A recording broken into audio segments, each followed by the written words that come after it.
My father gave his company, which is worth $7 million, to my irresponsible brother. When I found out about it, I started my own company, and because of this, my father's company went bankrupt. My name is Ethan.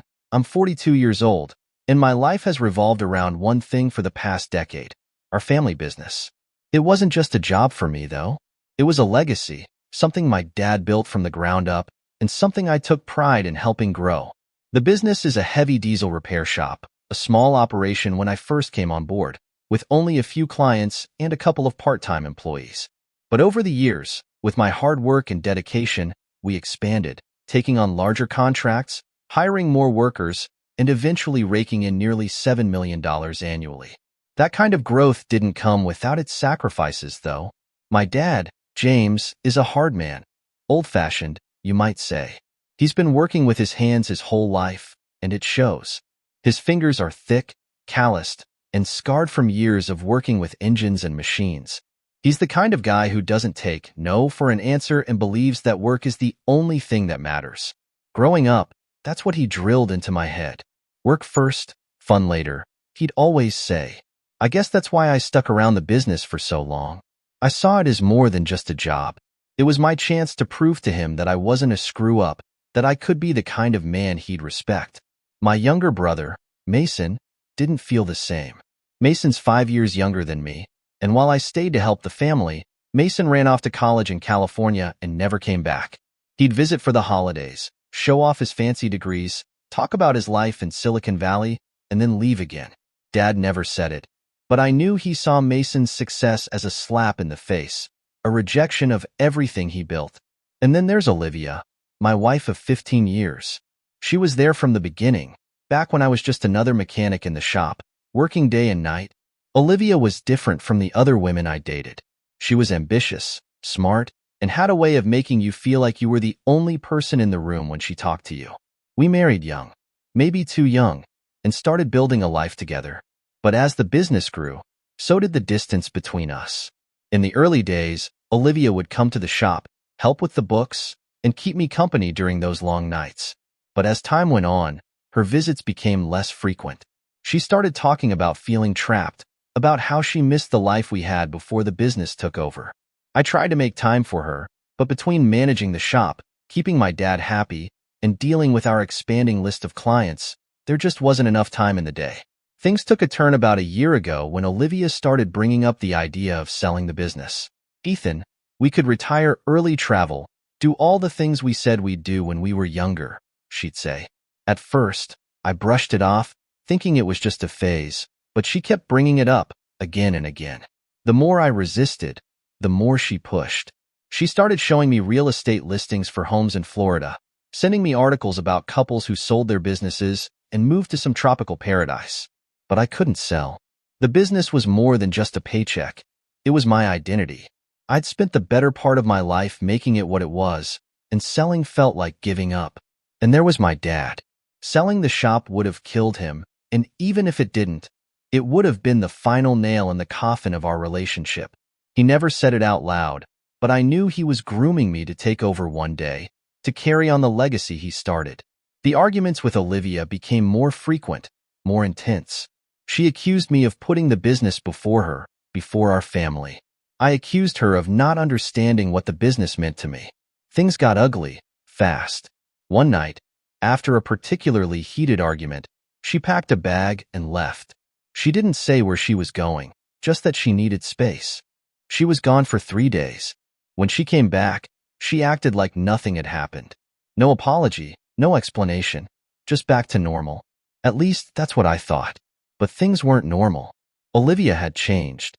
She was distant, cold even, and whenever I asked her what was going on, she'd brush it off, saying she was just stressed or tired.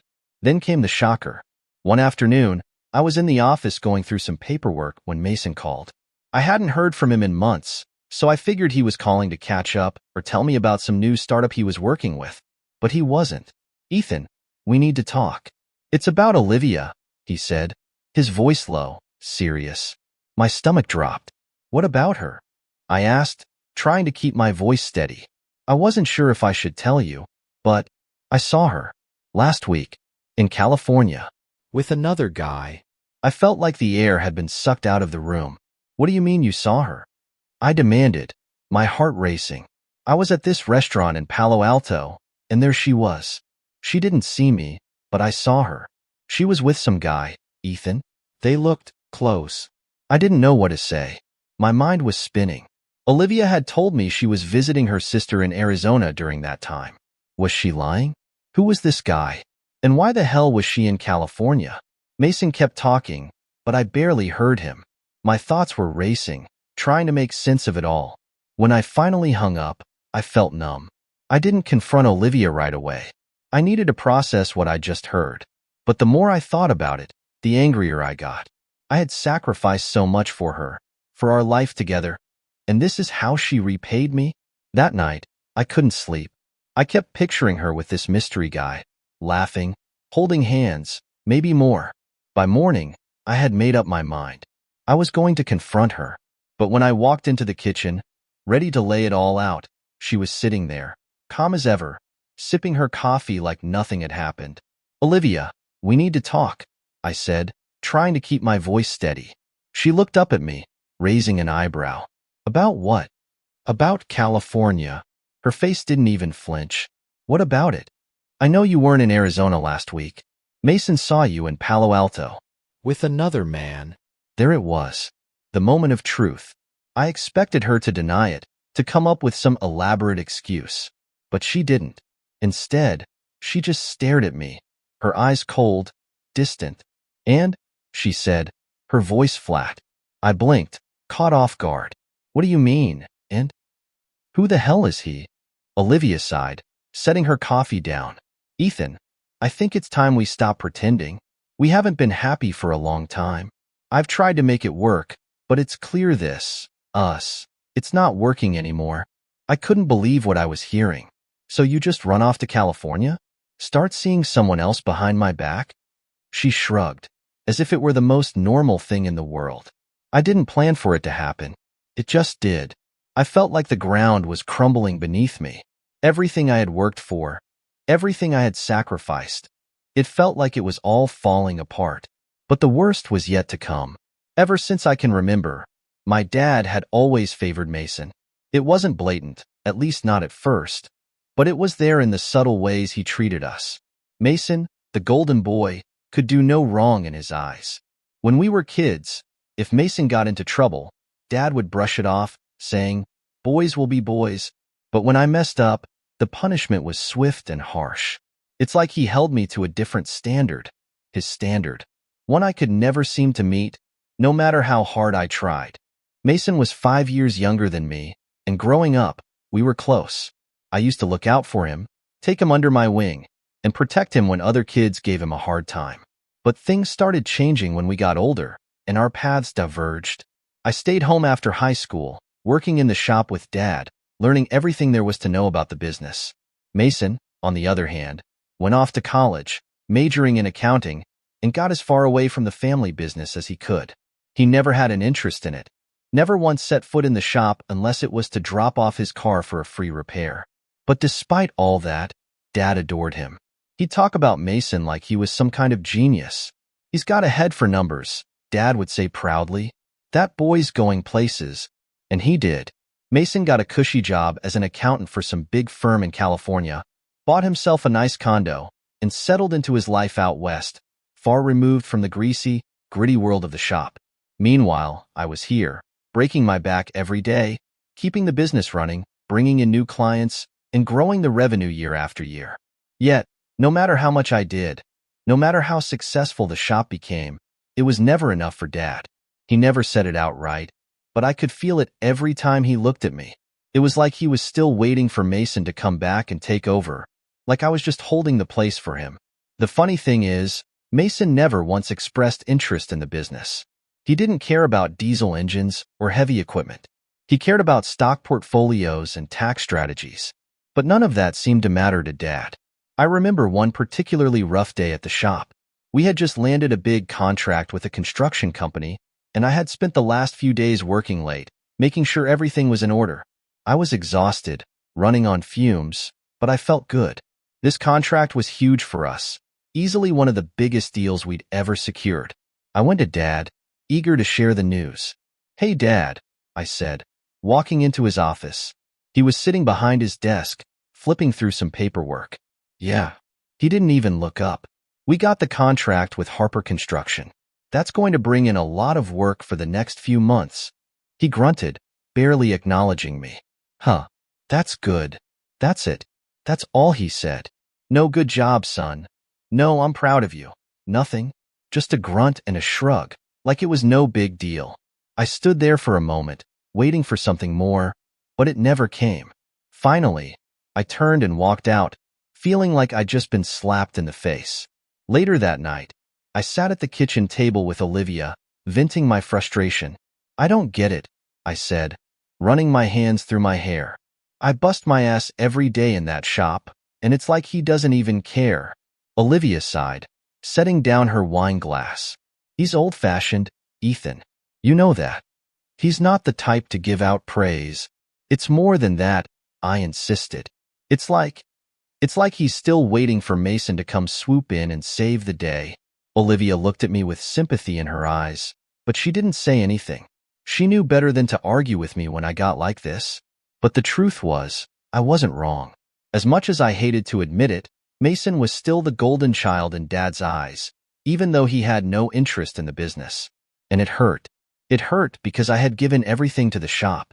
My blood, sweat, and tears had gone into making it what it was, and yet it was never enough. Then came the day that really shook everything.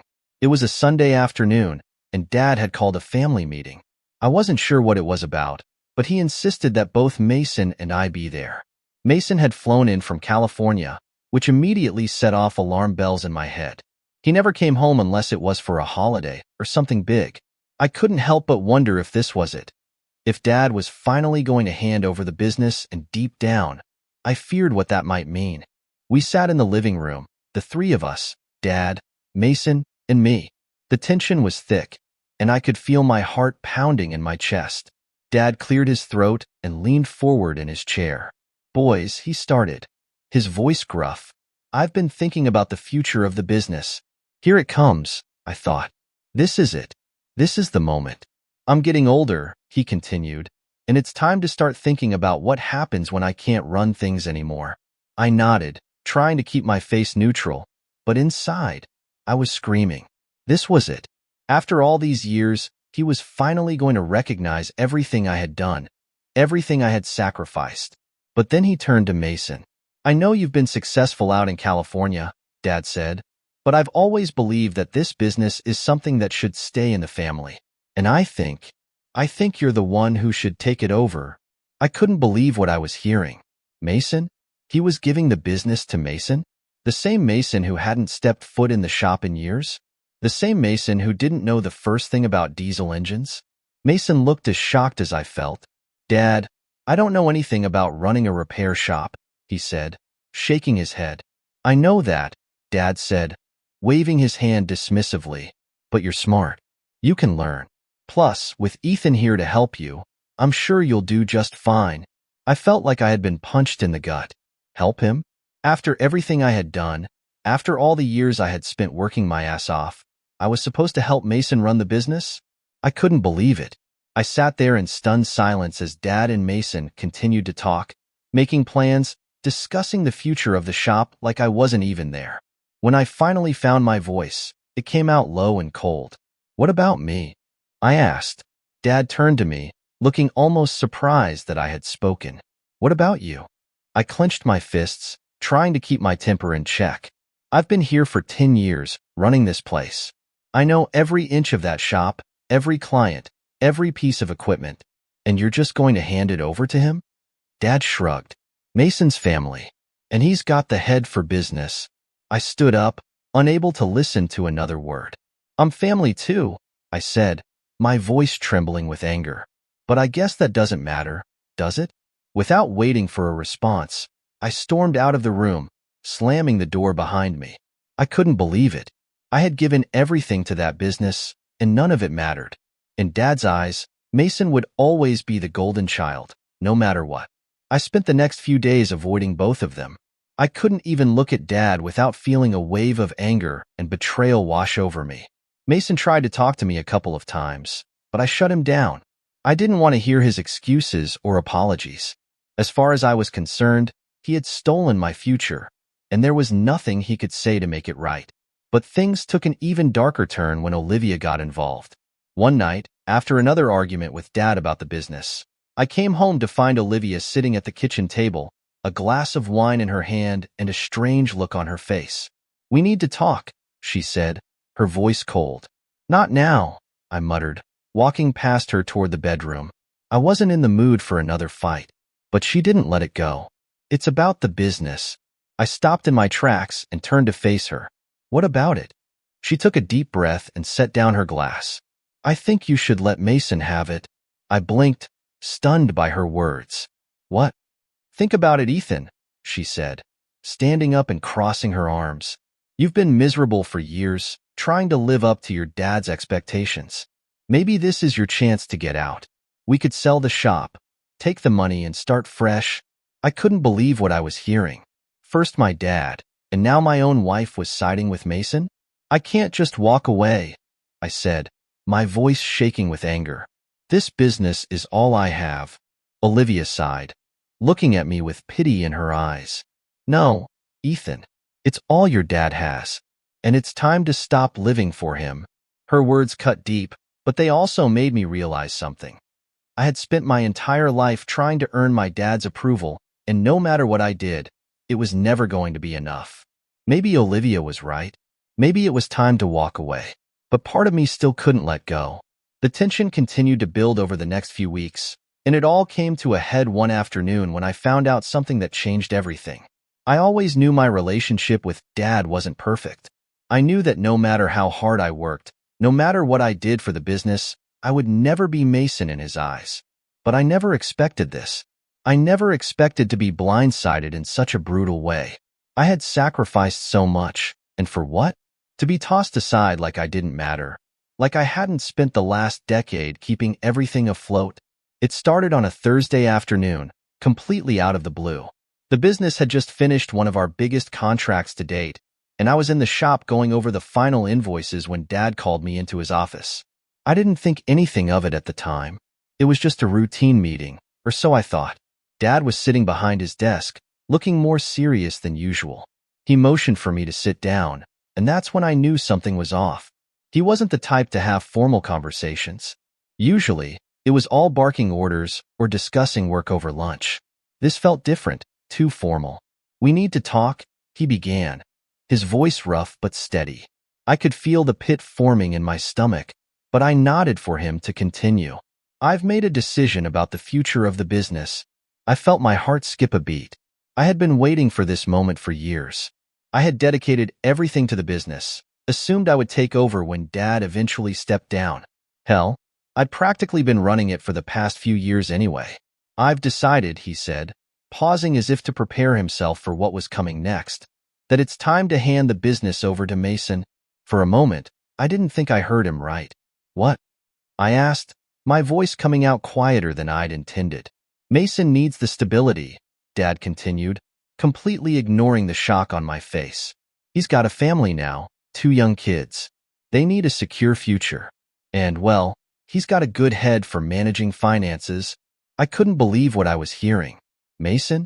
The guy who had barely set foot in the shop in the last 10 years? The guy who had no interest in the business, who had made it clear time and time again that his life was in California, far away from here? "He doesn't even want the business, Dad," I shouted, standing up from my chair. "I'm the one who's been here. I'm the one who's kept this place going while he was off doing his own thing." Dad didn't flinch. He just sat there, calm and detached, as if what he was saying was perfectly reasonable. "I've made my decision, Ethan," he said, his voice low but firm. "Mason will take over. You can stay on, of course. Help him transition." "Help him transition?" I repeated, the words tasting bitter in my mouth. "You want me to help him run the business that I've built?" Dad didn't respond. He just looked at me, as if he expected me to take it on the chin and move on. Like I was supposed to just accept this betrayal without a fight. I couldn't. I wouldn't. "This is bullshit, Dad." I spat, my hands shaking with anger. "You're doing this because he's your favorite. You've always favored him, no matter what he does. And now you're giving him everything? After everything I've done? I'm doing this because it's what's best for the family, Dad replied, his voice calm, almost eerily so. Mason has a family to provide for now. His kids need stability. You don't have that same responsibility. My jaw dropped. Are you serious? You think just because I don't have kids, I don't deserve the business? You think my life doesn't matter as much? Dad sighed, leaning back in his chair. It's not about that, Ethan. You've done a lot for the business, and I appreciate it. I really do. But this isn't just about you. This is about the future of the company, the future of our family. Our family? I scoffed. The future of our family? You're tearing it apart. Mason doesn't even care about the business. You know that. He said it himself. He's never wanted any part of this, and now you're just going to hand it to him on a silver platter. I've made my decision, Dad repeated, his tone final. There's nothing more to discuss. I couldn't believe it. I couldn't believe that after all these years, after all the sacrifices I'd made, this was how it was going to end. He was going to hand everything over to Mason, the golden child, the son who had never cared about the family business, the one who had always been off chasing his own dreams while I was here, doing the dirty work. I felt sick. I could feel the bile rising in my throat, but I forced it down. I wasn't going to give Dad the satisfaction of seeing me break down. Instead, I turned on my heel and walked out of his office, slamming the door behind me. The days that followed were a blur. I couldn't bring myself to go back to the shop, not after what had happened. I stayed home, barely speaking to Olivia, barely doing anything at all. I just sat there, stewing in my own anger, replaying the conversation with Dad over and over again in my head. Olivia tried to talk to me a few times, but I wasn't in the mood. She didn't understand. No one understood. This business wasn't just a job to me. It was my life. It was everything I had worked for, everything I had built, and now it was being ripped away from me, handed over to someone who didn't even want it. It wasn't long before Mason showed up at my door. I hadn't spoken to him since Dad's announcement, and frankly, I wasn't interested in what he had to say. But there he was, standing on my porch with that same sheepish smile he always wore when he was about to drop some kind of bombshell. "Hey, Ethan," he said, rubbing the back of his neck awkwardly. "Can we talk?" I didn't want to talk. I wanted to punch him in the face. But instead, I stepped aside and let him in. Mason sat down on the couch, fidgeting with his hands. I stood by the window, arms crossed, waiting for him to get to the point. "Look, I didn't ask for this," he said finally, his voice soft. "Dad made the decision, not me. I don't even know what I'm doing here. I never wanted the business, you know that? Then why the hell did you accept it?" I snapped, my anger bubbling to the surface. "If you don't want it, why didn't you tell him no?" Mason shrugged, looking down at the floor. "He's our dad, Ethan. I didn't want to disappoint him.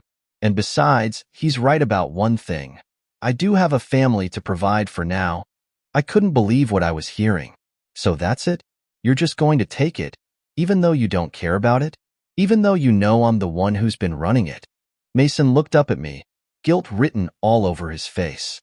"I don't know what else to do," he said quietly. "Dad's made up his mind. I don't want to fight with you, Ethan. I don't want this to tear us apart. It's a little late for that, don't you think?" I shot back. "You've already taken everything from me." Mason flinched, as if I had physically hit him. "I don't want this, Ethan," he repeated, his voice breaking. "I don't want to come between you and Dad. I never asked for any of this." I stood there, staring at him, feeling a strange mixture of anger and pity. He looked so lost, so unsure of himself, and for a moment, I almost felt sorry for him. Almost. But then I remembered everything that had happened, everything I had sacrificed, and that pity evaporated. "Well, you've got it now," I said coldly. "So you'd better figure out how to run the damn place." Mason didn't say anything else. He just stood up, gave me one last, sad look, and left. The betrayal cut deep, deeper than I ever could have imagined. It wasn't just about the business. It was about everything.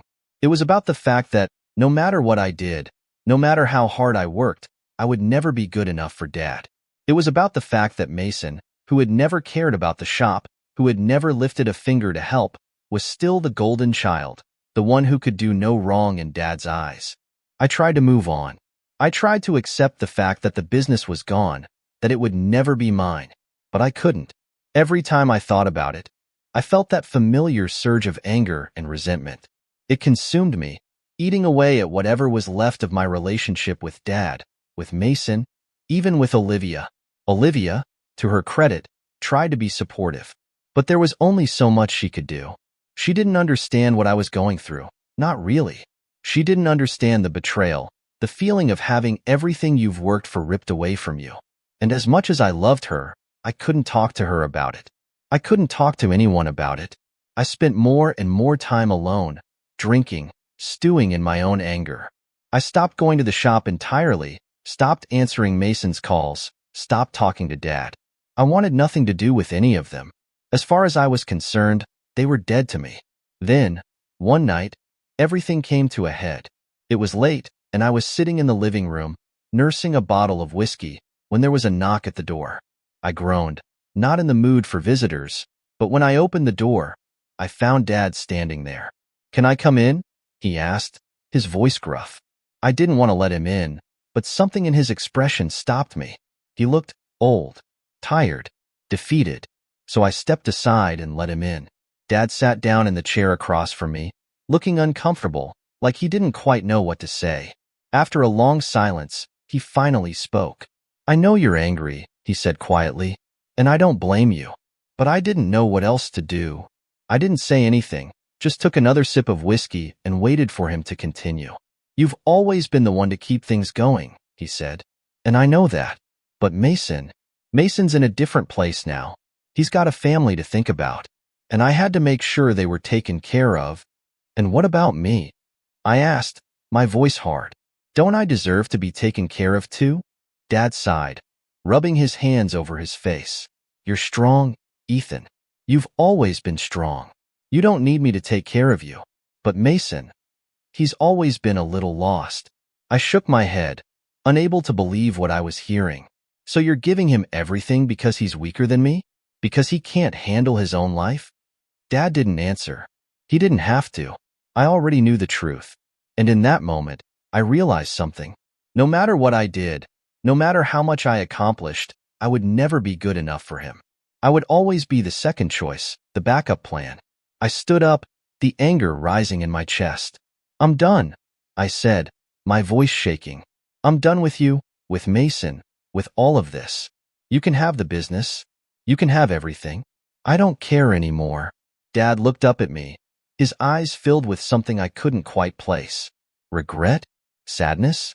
I didn't know. I didn't care. Without another word, I turned and walked out of the room, leaving him sitting there, alone. After that night with Dad, I knew I couldn't stay. I had given everything to the business, but it was clear I would never truly be part of it. At least, not in the way I deserved. Mason's weak hands had been handed the reins, and I wasn't going to be a bystander as he ruined everything I had worked for. I needed to take control of my own life. I needed to leave. The next morning, I made my decision. I would leave the family business behind and start my own shop.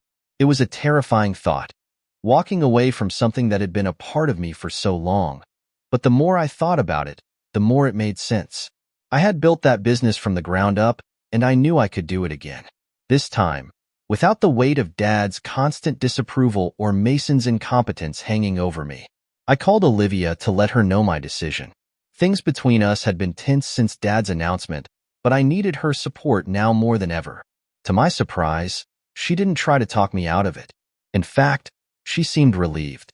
"It's about time, Ethan," she said, her voice calm and steady. "You've been miserable for too long. Starting your own business might be the best thing you've ever done." I was grateful for her support, but deep down, I couldn't shake the feeling that she had already distanced herself from the whole situation. Our marriage had become strained, and I wasn't sure if it was because of the business or something deeper. But for now, I had to focus on my future. The first step was to find a new location. I didn't want to be too far from the old shop, but I needed a place that was mine, something that wasn't tainted by the memories of working under Dad's shadow. After weeks of searching, I found the perfect spot, a small but functional warehouse on the outskirts of town. It was run down and needed work, but I could see the potential. I could see the future I was going to build there. Next came the hardest part, telling the guys at the shop. Most of them had worked with me for years, and I wasn't sure how they would take the news. But when I sat down with them and explained my plan, something incredible happened. A few of them, guys like Joe, who had been with the business since it was just a tiny operation, immediately said they were coming with me. "I'm not sticking around to watch Mason run this place into the ground," Joe said, crossing his arms defiantly. "You built this business, Ethan. If you're leaving, I'm leaving too." I was floored. It hadn't occurred to me that they would choose me over the family business. But as more and more of the crew expressed their desire to come with me, it became clear just how much I had underestimated my own influence. These guys had seen what I had done, and they believed in me. They believed I could build something better. By the time I left the shop for the last time, I had half the crew with me, as well as a good portion of our client base. It wasn't long before word got out that I was starting my own business, and customers started calling, asking if they could switch their contracts to my new shop. I knew it was only a matter of time before Dad found out, and I wasn't looking forward to that conversation. But I couldn't worry about that now. I had work to do. Starting from scratch wasn't easy, but it was liberating. Without Dad's constant oversight or Mason's clueless attempts to manage things, I was free to run the business the way I had always wanted to. I hired the best guys I knew, invested in top-of-the-line equipment, and focused on building relationships with our clients. Within a few months, we were already turning a profit, and my shop was gaining a reputation as one of the best in the area. But while my business was thriving, things at the old shop were falling apart. Mason, as expected, had no idea what he was doing. He was great with numbers, sure, but managing a team of mechanics and running day-to-day operations was something he had never prepared for. Customers started complaining about delays, missed deadlines, and shoddy work. And with half the crew gone, Mason was struggling to keep up with the workload. Dad tried to step in at first, but his health was declining, and he wasn't able to run the business the way he used to. As much as I hated to admit it, I felt a twinge of pity for Mason. He was in way over his head, but he had brought this on himself by accepting the business in the first place. The breaking point came about 6 months after I had left. I heard through the grapevine that Mason had lost one of our biggest contracts, a multi-million-dollar deal with a construction company. It was a disaster for the business. Without that contract, they couldn't keep up with expenses, and Dad was forced to start selling off equipment just to keep the doors open. It wasn't long before the inevitable happened. Dad called me one evening, his voice heavy with defeat. "We're selling the business," he said, his tone hollow. "We can't keep it going anymore." I sat there, listening to the words, trying to process what he was saying. The family business, the one I had poured my life into, was gone. I should have felt vindicated, maybe even a little satisfied that Mason had proven to be the failure I always knew he would be. But instead, I felt an overwhelming sadness. This was the end of something that had been a part of my life for so long, and despite everything, I couldn't help but feel the loss. Dad didn't say much more after that, and I didn't press him for details. The conversation ended with a strained silence, and I knew that this was the final chapter in my relationship with the business, and, in many ways, with Dad. Amidst all the chaos, there was one person who remained a constant source of support. My mother, Grace. She had always been the quiet, neutral one in the family, never taking sides in the endless disputes between Dad and me. But as things spiraled out of control, she began to reach out more, checking in on me, offering words of encouragement. I had always admired Mom's ability to stay calm in the face of turmoil. She had endured years of Dad's stubbornness, his coldness, and his favoritism toward Mason, but she never let it break her. As the family fell apart, I found myself growing closer to her, leaning on her for support in a way I hadn't before. One evening, after a particularly rough day at the shop, I stopped by my parents' house. Dad wasn't home. He had started spending more time at the local bar, trying to drown his sorrows. But Mom was in the kitchen, making dinner. "Hey, Ma," I said, leaning against the doorframe. "You got a minute?" She turned to me with a soft smile. "Of course, honey. Come in." We sat at the kitchen table, the familiar smell of her cooking filling the room. For a while, we just talked about the shop, about life, about everything and nothing. And then, out of nowhere, I asked her something that had been weighing on my mind for a long time. Why didn't you ever say anything? I asked quietly. About Dad, about Mason. Why didn't you ever stand up for me? Mom looked at me with a sad expression, her eyes filled with regret. I wanted to, Ethan, she said softly. I always did. But your father, he's a difficult man, and I didn't want to make things worse. I nodded, understanding but still feeling a pang of disappointment. I always felt like I was fighting alone. You weren't, she said, reaching across the table to take my hand. I've always been proud of you, Ethan. Always. You did what no one else could. You built that business, and now you're doing it again. And I want you to know that I'm here for you, no matter what. Her words hit me harder than I expected. For so long, I had been searching for some kind of validation from Dad, some acknowledgement that I was good enough. But sitting there with Mom, I realized that I didn't need it. I had always had her support, and that was enough. As the months went on, my new business continued to grow. We secured more contracts, hired more employees, and expanded our operations. It wasn't easy, but it was rewarding. And for the first time in years, I felt like I was in control of my own life. But it wasn't just my professional life that was improving. My personal life was, too. After Olivia and I had divorced, I had sworn off relationships for a while. The pain of losing her, combined with the stress of the business, had left me feeling drained and empty. But then I met Sarah. Sarah was different from anyone I had ever been with. She was smart, funny, and supportive in a way that I hadn't experienced before. We started off slow, just casual dates, getting to know each other.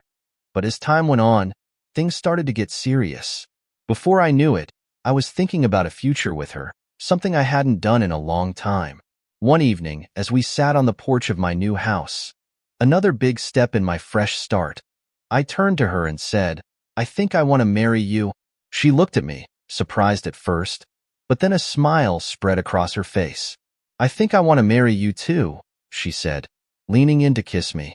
It was simple, quiet, and perfect. After everything I had been through, the betrayal, the anger, the loss, I had finally found peace. My business was thriving. My relationship with Mom was stronger than ever, and I had a woman by my side who made me believe in love again. For the first time in years, I wasn't living in the shadow of the past. I wasn't trying to prove myself to Dad or compete with Mason. I was just living my life on my terms, and it felt damn good.